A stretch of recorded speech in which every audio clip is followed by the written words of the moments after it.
ప్రభుత్వం యొక్క దృష్టిని ఆకర్షించి తద్వారా ప్రజల సమస్యల పరిష్కారం కోసం మా వంతు ప్రయత్నం మేము చేయడం జరిగింది. మరి అంతేకాకుండా ఈసారి మండలిలో గవర్నర్ ప్రసంగం నుంచి మొదలు పెడితే ఆ రోజు నుంచి కూడా మండలిలో మేము ప్రొటెస్ట్ చేసినాం ప్రభుత్వం మీద. గౌరవ ముఖ్యమంత్రి గారు మాట్లాడడానికి వచ్చినప్పుడు అంతకుముందు వారు మా నాయకుడు కేసీఆర్ గారి పైన చేసినటువంటి అనుచిత వ్యాఖ్యలకు ప్రొటెస్ట్ చేయడంతో ఈ సభ ప్రారంభిస్తే చివరి రోజు కూడా మరి ఫీ రీఎంబర్స్మెంట్ విషయంలో ప్రభుత్వం నుంచి ఒక నిర్దిష్టమైనటువంటి జవాబు మేము రాబట్టగలిగినాం. ఇది కేవలం బీఆర్ఎస్ పార్టీ మండలి సభ్యులందరూ చేసినటువంటి పోరాటం అని చెప్పి నేను బలంగా నమ్ముతా ఉన్నాను. ఇన్ని రోజులు ఫీ రీఎంబర్స్మెంట్ మీరు 8,000 కోట్లు ఇవ్వాలంటే జవాబు చెప్పనటువంటి ప్రభుత్వం మొన్న మండలిలో గౌరవ ముఖ్యమంత్రి గారు 12 నెలలలో పాత అప్పులను నెలకింత అని తీరుస్తామని చెప్పి కొత్తగా ఇవ్వాల్సిన ఫీ రీఎంబర్స్మెంట్లు ఆన్ ద స్పాట్ ఎప్పటికప్పుడు పేమెంట్ చేస్తామని చెప్పి మండలి సాక్షిగా వారు మాట ఇవ్వడం జరిగింది. మరి మండలిలో జవాబు రాబట్టగలిగినటువంటి మేమందరం వారు ఆ ఇచ్చినటువంటి మాట పూర్తి చేసేంత వరకు కూడా వారిని ఎండగడుతూనే ఉంటాం, ప్రజాక్షేత్రంలో వారిని వెంటాడుతూనే ఉంటామని ఈ సందర్భంగా తెలియజేస్తూ ఉన్నాం. అట్లానే ఈ సెషన్స్ ప్రత్యేకించి మన రాష్ట్ర చరిత్రలో నిలిచిపోయేటటువంటి సెషన్స్. ఎందుకోసం చెప్తా ఉన్నామంటే బీసీలకి సంబంధించి 42% విద్యా ఉద్యోగ రాజకీయ పరంగా రిజర్వేషన్లు తెచ్చేటటువంటి బిల్లు ప్రవేశపెట్టుకోవడం చరిత్రలో నిలిచిపోతుంది. అట్లానే ఎస్సీ వర్గీకరణకు సంబంధించి ప్రవేశపెట్టినటువంటి బిల్లు కూడా చరిత్రలో నిలిచిపోతుంది. ఈ రెండిట్లో కూడా ఈ 2 బిల్లులు సాకారమై అసెంబ్లీకి రావడం వెనుక కూడా బీఆర్ఎస్ పార్టీ నిరంతర పోరాటం ఉందన్న విషయాన్ని ఈ సందర్భంగా ప్రజలకు గుర్తు చేస్తూ ఉన్నాం.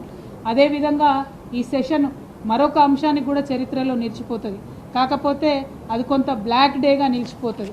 అసెంబ్లీ సాక్షిగా గౌరవ ముఖ్యమంత్రి గారు మహిళలను ఉద్దేశించి మాట్లాడినటువంటి పరుషమైనటువంటి పదజాలం ఇంతకుముందు ఎన్నడూ ఏ ముఖ్యమంత్రి గారు మాట్లాడనటువంటి అసభ్యకరమైనటువంటి భాషను ఈ ముఖ్యమంత్రి గారు అసెంబ్లీలో మాట్లాడడం కూడా చరిత్రలో తప్పకుండా నిలిచిపోతుంది. మరి అక్కడ స్పీకర్ గారు వాటిని రికార్డ్స్లోంచి తొలగించుంటే నేను చెప్పలేను, కానీ లేకపోతే మాత్రం చరిత్రలో ఒక నల్ల మరకగా ప్రజాస్వామ్యంలో నిలిచిపోతుందన్న విషయం చెప్పక తప్పని పరిస్థితి. ఇక ఇక్కడ అక్కడ బీఆర్ఎస్ పార్టీ కౌన్సిల్లోనూ అసెంబ్లీలోనూ ఎంత ప్రశ్నించినా ప్రభుత్వం జవాబు చెప్పకుండా పారిపోయినటువంటి అంశం ఏంటంటే అప్పులకు సంబంధించినటువంటి అంశం. మాటి మాటికి కేసీఆర్ గారి మీద మీరు 7 లక్షల కోట్లు అప్పు చేసిరని ఒకరోజు, 6 లక్షల కోట్లు అప్పు చేసిరని ఒకరోజు, 8 లక్షల కోట్లు అప్పు చేసిరని ఇంకొక రోజు, ప్రభుత్వంలో ఉన్నటువంటి పెద్ద మనుషులందరూ కూడా రోజుకొకటి వాళ్ళకి ఇష్టం వచ్చినటువంటి నంబర్ యాడ్ చేసుకొని మా మీద దాడి చేసింది.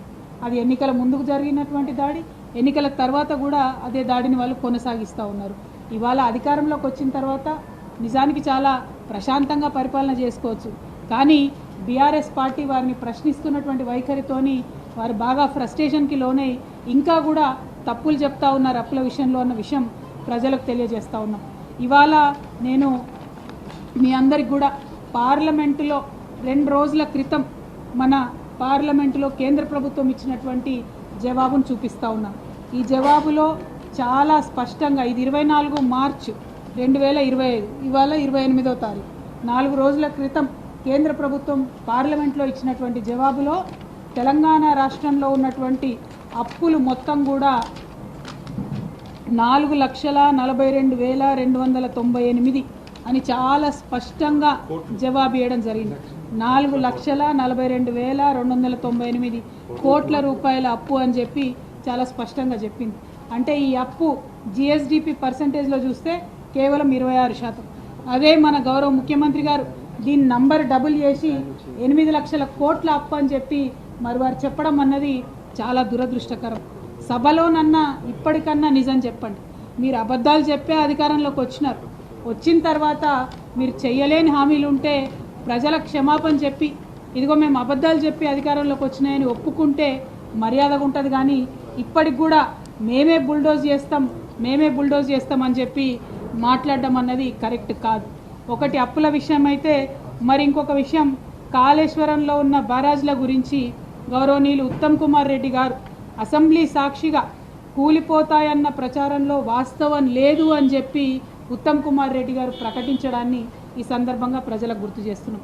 ఇన్ని రోజులు పంటలు ఎందుకు ఎండిపోతున్నాయి, లక్షలాది ఎకరాలు ఎండిపోతున్నాయి అంటేనేమో అవి వాడడం కరెక్ట్ కాదని చెప్పినారు.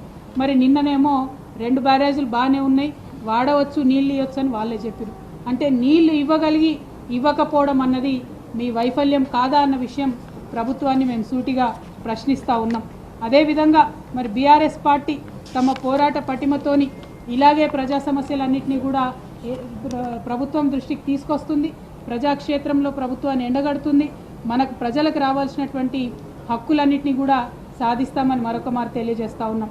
మరి మా సభ్యులు ఎమ్మెల్సీలు అక్క సత్యవతి అక్క గారు బీఆర్ఎస్ పార్టీలో మరి వారు మంత్రిగా పనిచేసినారు, ఇవాళ ఎమ్మెల్సీగా 2 టర్ములు పనిచేసి 1 టర్ము పనిచేసి మరి ఇప్పుడు రిటైర్ అవుతూ ఉన్నారు. తప్పకుండా రాజకీయాల్లో రిటైర్మెంట్ అనేది ఉండదు. ఒక వ్యవస్థలో ఒక రకంగా పనిచేస్తే ఇంకొక దారిలో మళ్ళా వచ్చి ప్రజాసేవలో అందరూ కూడా ఉండేటటువంటి ఆస్కారం ఉంటుంది. కాబట్టి బీఆర్ఎస్ పార్టీలో వారు యాక్టివ్గా అత్యంత కీలకమైన రోల్లో ఉంటారని కూడా ఈ సందర్భంగా తెలియజేస్తూ మరి ఇంకొక ఎమ్మెల్సీ గారు షేర్ సుభాష్ రెడ్డి గారు వారు కూడా ఈ రేపటితోని వారి టర్మ్ అయిపోతుంది 29వ తారీఖు. కానీ వారు కూడా కేసీఆర్ గారికి సన్నిహితులు, ప్రజాక్షేత్రంలో చాలా కీలకంగా వారు కూడా ఉంటారని చెప్పి తెలియజేస్తూ ఉన్నాం.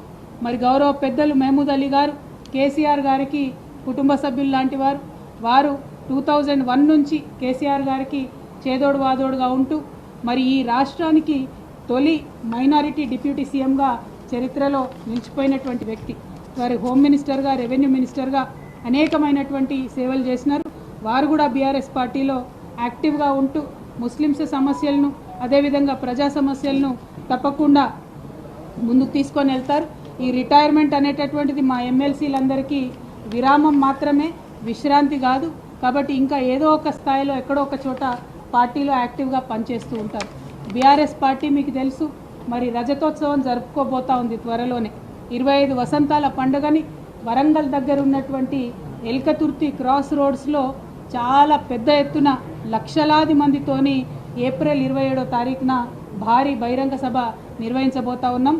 అది ఎట్లా ఉంటుంది అని అంటే చరిత్రలో తెలంగాణలో మరొక కుంభమేళా జరిగిందని ప్రజలందరూ కూడా చెప్పుకునే అంత పెద్దగా ఉంటుంది. ఎందుకంటే మా కార్యకర్తల్లో ఇప్పుడు ఉన్నటువంటి ఉత్సాహం, ప్రజల్లో ఉన్నటువంటి ఉత్సాహం, జరుగుతున్నటువంటి ఏర్పాట్లు అంటే 10 లక్షల వాటర్ బాటిళ్ళు, దాదాపు ఒక 15 లక్షల మజ్జిగ బాటిళ్ళే తెస్తూ ఉన్నామంటే మరి ఏ స్థాయిలో ఏర్పాట్లు జరుగుతూ ఉన్నాయో ప్రజలు, కార్యకర్తలు అందరూ కూడా సంబరంగా, సంతోషంగా 25 వసంతాల ఈ బీఆర్ఎస్ పండుగకు హాజరు కావాలని చెప్పి మేము కోరుతా ఉన్నాం. 25 వసంతాల బీఆర్ఎస్ పార్టీ అంటే 25 సంవత్సరాల తెలంగాణ చరిత్ర. మనం ప్రపంచంలోనే అద్భుతంగా పోరాడినటువంటి ఫ్రెంచ్ రెవల్యూషన్తో తెలంగాణ ఉద్యమాన్ని ఎప్పుడైనా కూడా సరిపోల్చి చూసుకుంటాం. మనం ఆ ఉద్యమంలో పాల్గొన్నాం, విజయ తీరాలకు చేరుకున్నాం, రాష్ట్రాన్ని సాధించుకున్నాం, వచ్చినటువంటి రాష్ట్రాన్ని భారతదేశంలో నంబర్ 1గా నిలబెట్టుకున్నాం.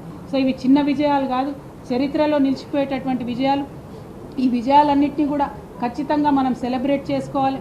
దానికోసం వరంగల్లో జరుగుతున్నటువంటి బహిరంగ సభలో అందరం కూడా పెద్ద పెట్టున పాల్గొనాలని ఈ సందర్భంగా నాయకులకు, కార్యకర్తలకు, ప్రజలకు అందరికి కూడా పిలుపునిస్తూ మరి ఏ క్షేత్రంలో ఉన్నా, ఏ స్థాయిలో ఉన్నా, అది మండలి అయినా, అసెంబ్లీ అయినా, పార్లమెంట్ అయినా, ఎక్కడున్నా బీఆర్ఎస్ పార్టీ తెలంగాణ ప్రజల పక్షాన తమ పోరాటం ఇట్లానే కొనసాగిస్తుందని ఈ సందర్భంగా మరొక మారు తెలియజేస్తూ ఇప్పటికైనా ప్రభుత్వం తన వైఖరి మార్చుకోవాలి. అబద్ధాలు చెప్పి అధికారంలోకి వచ్చినటువంటి మీరు పరిపాలనలో అన్న నిజాలు చెప్పి మరి ప్రజలకు మంచి చేయాలని చెప్పి ఈ సందర్భంగా కోరుతూ మరి అవకాశం ఇచ్చినటువంటి పెద్దలు గౌరవనీయులు మసూనాచారి గారికి, చైర్మన్ గుత్తా సుఖేందర్ రెడ్డి గారికి ధన్యవాదాలు తెలియజేస్తున్నాను. ఎవరైనా మన వాళ్ళు ఎవరు అక్క సత్యవత. జై తెలంగాణ, జై కేసీఆర్.